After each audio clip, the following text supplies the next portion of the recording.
Forgotten stories of football. The France captain who murdered for Hitler. How Alex Villaplane went from leading his country in their first World Cup match to being shot by firing squad for his involvement with the French Gestapo. Written by Paul Doyle.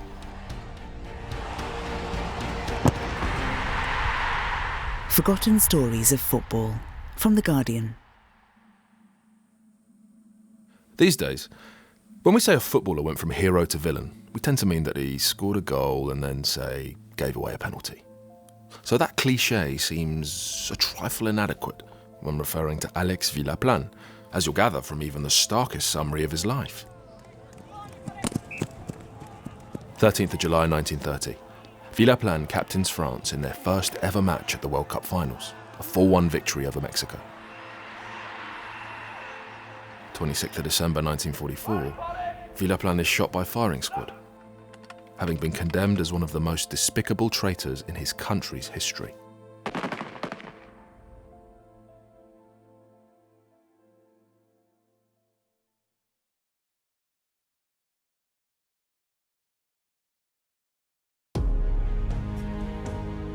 Forgotten stories of football. The France captain who murdered for Hitler.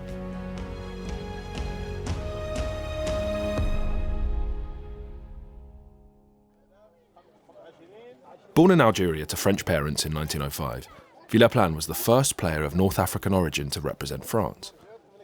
At the age of 16, he moved to live with his uncles on the south coast and joined his new local club, FC 7. The club's Scottish player-manager, Victor Gibson, recognised his talent and fast-tracked him into the first team. Professionalism was not yet permitted in the country, but clubs nonetheless found ways to pay players. In 1927, Villaplane was lured to 7's rivals, Nîmes, by the promise of a spurious job for which he would receive a generous salary. It was at Nîmes that he would first earn nationwide admiration. Not only was he the sort of high-energy, tough-tackling performer whom fans have always loved, but he was also hailed as the best header of the ball in the country and one of the most perceptive passers of his generation. He won the first of his 25 France caps against Belgium in 1926 and was appointed captain just before the inaugural World Cup in 1930. Leading France out against Mexico in Montevideo was, he said, the happiest day of my life. Already, by this stage, the way he led that life was agitating tongues. In 1929, he had been recruited by Racing Club de Paris, who under a new president were attempting to become the biggest club in the country, and had made signing Villaplane their priority. Formal professionalism was still 3 years away, but Villaplane made no attempt to hide the fact that he was earning a fortune. He swanked it up in bars, cabarets, and most of all, at horse racing tracks, where he began fraternising with underworld connivers.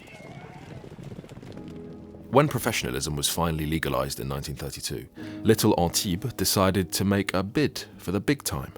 As with Racing 3 years previously, their first step was to secure the services of Villaplane.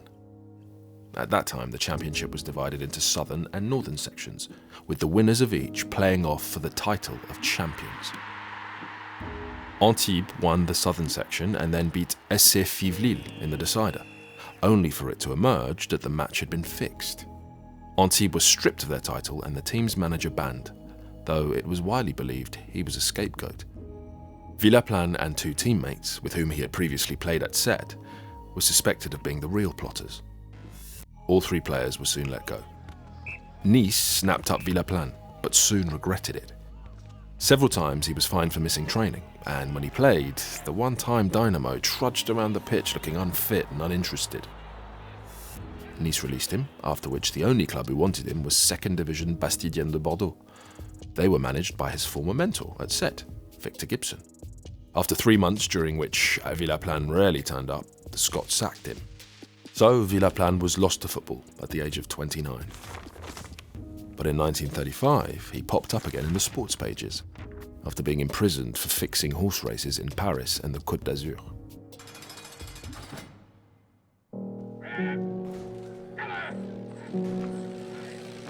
In June 1940, Paris fell to the Nazis. The occupation spelt doom and despair to most, but for some, it spawned new opportunities.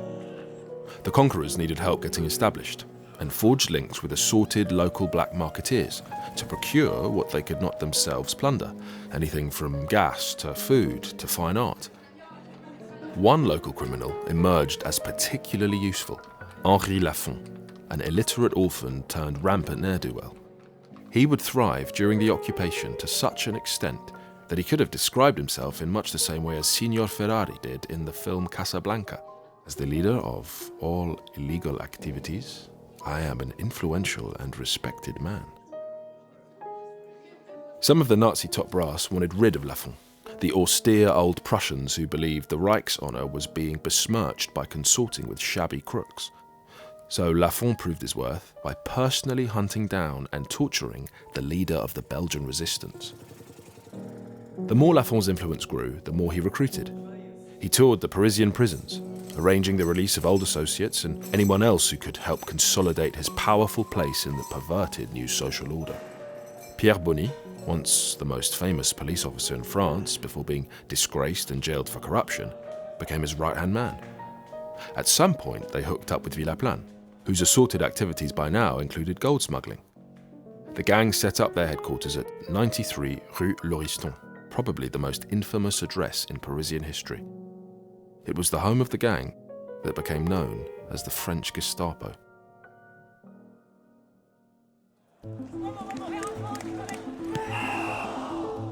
Forgotten stories of football.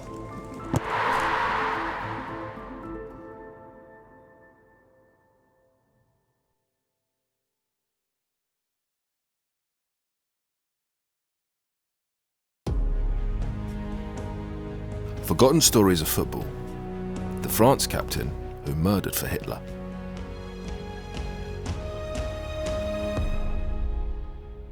The gang's aim was to get very rich, and they did so, providing the Nazis with whatever they wanted and keeping plenty for themselves. They were not ideologues, but to be sure of retaining the trust of their overlords, who provided them with SS uniforms, they regularly tracked down Jews, resistance fighters, and various other enemies of the Reich. In the cellar of 93 Rue Lauriston, many people were tortured. Throughout 1943, French resistance to Germany intensified. The local Gestapo was ordered to help exterminate the rebels. Since Hitler had been funding an Arabic-language newspaper that depicted the Führer as the great liberator, intent on freeing downtrodden peoples from the twin evils of colonialism and communism, Lafont had the idea of reinforcing the German and collaborationist ranks by forming a squadron of fighters drawn from the immigrant population. In February 1944, the German authorities gave the go-ahead. The Brigade Nord-Africaine, BNA, was set up with instructions to cleanse the Périgord region. At its helm was Villaplane, promoted to the position of SS sub-lieutenant. Villaplane's unit quickly became notorious for its cruelty. On the 11th of June 1944, for instance, they captured 11 resistance fighters in Mussidan, a small village in the Dordogne. Aged 17 to 26, the maquisards were marched to a ditch and shot. As well as giving the death order, Villaplane is said to have pulled one of the triggers. In Philippe Aziz's authoritative book on the Lafont and Bonny gang, Tu trahiras sans vergogne, the following story is told. Following a tip-off from a source in the Périgueux Gestapo, Alex and 3 of his men burst into the home of Geneviève Léonard, accused of harbouring a Jew. They ransack the house. Alex seizes the 59-year-old mother of 6 by the hair. "Where is your Jew?" he shouts. The lady refuses to answer. Alex picks her up brutally, pushes her into a neighbouring farm, hitting her with his rifle butt on the way, and there he forces her to watch an appalling scene. Men from the BNA torture 2 peasants in front of her. After being beaten and set ablaze, the 2 peasants were machine-gunned from close range. Alex laughs. During this time, some other men from the BNA had located the Jew, Antoine Bachmann. They bring him to the farm. Alex hits him and then arrests him. He then orders Geneviève Léonard to give him 200,000 francs. When Villaplane eventually stood trial after Paris was liberated, the prosecutor described the crimes of the BNA. They pillaged, raped, robbed, killed, and teamed up with the Germans for even worse outrages, the most awful executions. They let fire and ruin in their wake. A witness told us how he saw with his own eyes these mercenaries take jewels from the still twitching and blood-stained bodies of their victims. Villaplane was in the midst of all this, calm and smiling, cheerful, almost invigorated. Despite the barbarity of the BNA, resistance fighters became more numerous. Villaplane began to realize that Germany may not win the war and started to hedge his bets.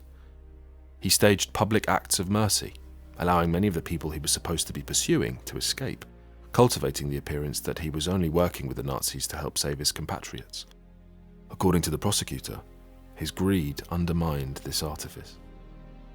His psychology was different to that of the other gang members. He himself admits he is a schemer. I would say, having studied his file, that he is a conman, a born conman. Conmen have a sense that is indispensable to their trade, the sense for putting on a show. This is necessary for blinding their victims and getting them to give up what they want. He used it to commit the worst form of blackmail, the blackmailing of hope. A witness described him, arriving in a village in a German car and wailing the following, "Oh, in what times we live! Oh, ours is a terrible era. To what harsh extremes I am reduced, me, a Frenchman, compelled to wear a German uniform. Have you seen, my brave people, what terrible atrocities these savages have committed? I cannot be held responsible for them. I am not their master. They are going to kill you. But I will try to save you at the risk of my own life. I've already saved many people, 54 to be precise. You will be the 55th. If you give me 400,000 francs. In August 1944, with Allied forces closing in, Parisians rose up. Troops from the French army, over half of them African, arrived to complete the liberation of the French capital. Reprisals against suspected collaborators were swift and bloody. The heads of the French Gestapo were not lynched, however. They were tracked down and put on trial, then sentenced to death. On the day after Christmas in 1944, Villaplane, Lafont, Bonny and 5 others were taken to Fort de Montrouge on the outskirts of the city and shot dead.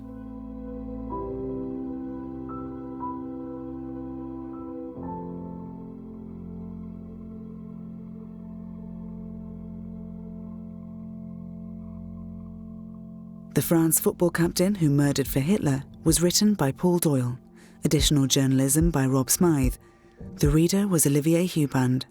Studio production by Polly Thomas. Theme music composed by Mike Payne. Sound design by Eloise Whitmore. Forgotten Stories of Football is brought to you by The Guardian.